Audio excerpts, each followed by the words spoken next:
Hi everyone, thank you for tuning in. My name's Marie.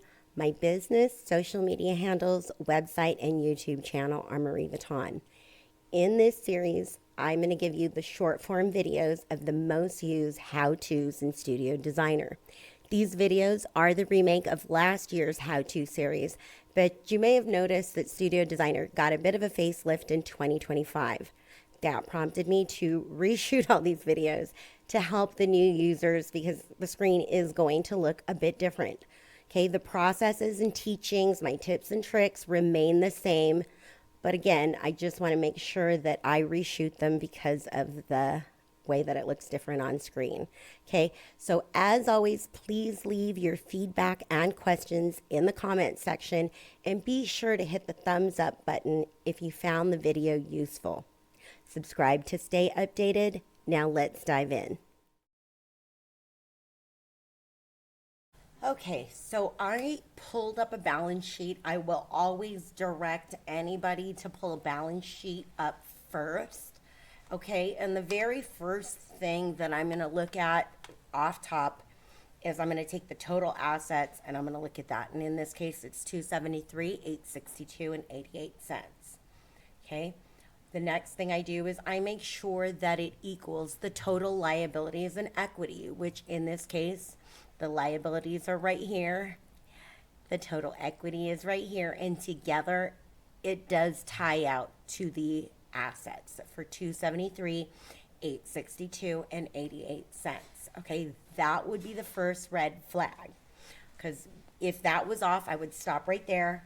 I would try to look for how much it's off, and then I would contact Studio. Okay, that's the first thing.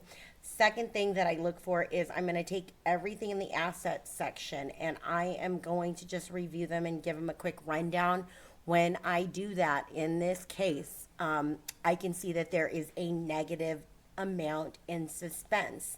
Okay, a negative asset is a liability. So that means this is not an asset. It's something that, well, it's to me, it's either overpaid or there's a problem. Okay, so I would take that as the second issue.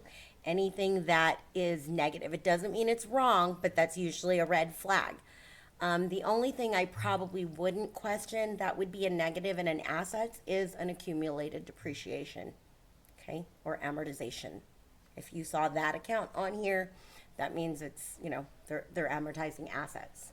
Okay, so that wouldn't be odd. But otherwise, I want to know what is negative. Okay, second is in the liabilities. I'm going to look at anything. Okay, I'm going to disregard the equity for right now, but I'm looking at liabilities only. If you see a negative liability, that means that's an overpaid account. That makes it an asset. Okay, it's very odd to have something that is overpaid that's a liability. Typically, if there is, it doesn't mean it's wrong, but that would be a red flag. Like in this case, this looks like sales tax was overpaid by almost $30,000. Okay, that's a red flag to me. Okay, I want to know, did we overpay it and are we getting that money back? Okay, so that's a quick rundown to see what is wrong. I would never pull up a P&L, income statement, or profit and loss, all interchangeable words, if the balance sheet was off. Okay, I always start with the balance sheet. Okay, if there's any questions to what I've just said, you can leave it in the comments, like, post, and subscribe to stay updated, and let me know how we can help. Thanks.